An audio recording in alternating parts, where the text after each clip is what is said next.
Welcome to the West Wing Week, your guide to everything that's happening at 1600 Pennsylvania Ave. This week, the President attended the G20 summit in France, announced new efforts to help put veterans back to work, ordered reforms of Head Start programs, signed an executive order to cut waste in government, and welcomed the President of Portugal. That's November 4th to November 10th, or Super Duper Space Wrench. Where it was effectively tracked, everybody was putting the same special Super Duper Space Wrench in the same place. On Friday, November 4th, the President kicked off this West Wing Week in France at the G20 summit, where he attended summit meetings, a bilateral meeting with Argentina's President Kirchner, and held a news conference. The President discussed progress made at a meeting of the leaders of the world's largest economies to urge Europe to stabilize their financial markets and to underscore the role the U.S. can play in strengthening the global economy. After 2 days of very substantive discussions, I can say that we've come together and made important progress to put our economic recoveries on a firmer footing. In the United States, we recognize that as the world's largest economy, the most important thing we can do for global growth is to get our own economy growing faster. Back home, we're fighting for the American Jobs Act, which will put people back to work, even as we meet our responsibilities to reduce our deficit in the coming years. Before leaving France, the President honored the historic French-American military alliance alongside President Sarkozy. For more than 2 centuries, we have stood together in friendship. And because of our unwavering commitment to the cause of liberty, I'm confident that we'll continue to stand together, strong and free, for all the centuries to come.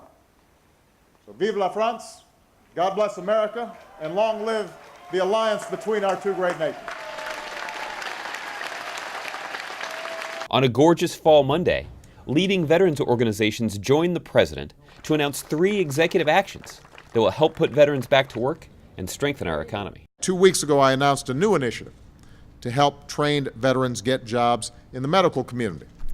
And today, we're announcing 3 new initiatives to help America's returning heroes get jobs that meet their talents. So all these 3 initiatives are up and running right now. Connecting our veterans to the jobs they deserve isn't just the right thing to do for our veterans, it's the right thing to do for America.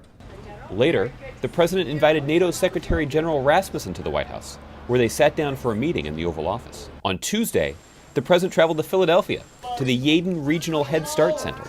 First, he visited a classroom to meet with educators and some of the nation's future builders. Then he announced the next step in his We Can't Wait campaign, reforms to the Head Start program that will improve the quality of early childhood education centers across the country. This is an absolutely critical period in a child's life.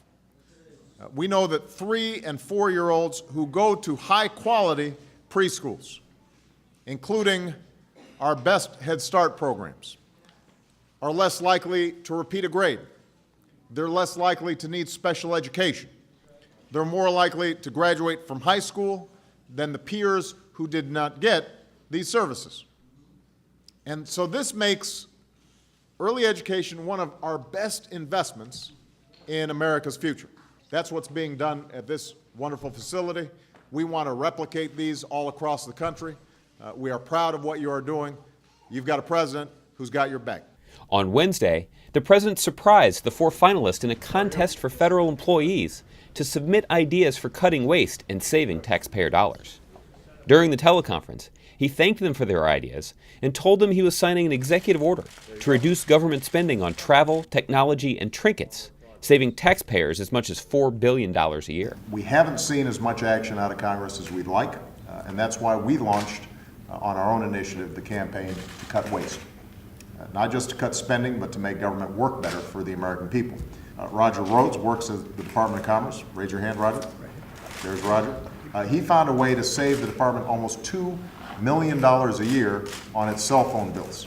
And I'm sure that there are probably some consumers out there that would like to talk to them and find out what they could save on their cell phone bills. The President capped a busy day by speaking to the White House Conference on African American Policy and Action, welcoming the President of Portugal, and speaking to the National Women's Law Center in Washington, D.C. To find out more information on any of these topics or to see complete videos of these events, go to whitehouse.gov. And thanks again for checking out your West Wing Week.